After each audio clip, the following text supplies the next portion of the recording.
દોસ્તારને phone કરું.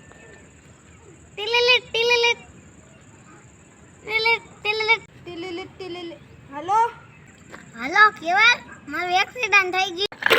અરે યાર આનું તો કાયમ છે, ના પાડી દો. હાલો સિદ્ધાર્થ. ના હો, મારા ઘરે કોઈ નથી ને એટલે હું આજે નહીં આવી. હાલો એ આ વાંધો નહીં.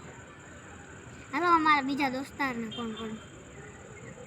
ટીલીલીટ ટીલીલીટ ટીલીલીટ ટીલીલીટ ટીલીલીટ. હાલો હાલો હિતેશ, મારું એક્સિડન્ટ થઈ ગયું. એક્સિડન્ટ થઈ ગયું? કઈ જગ્યાએ થયું? મારું 3 વર્ષથી એક્સિડન્ટ થયું. હા કેમ થયું? ઓલો છોકરાએ મને ઠોકી દીધી. હાલે બોલે.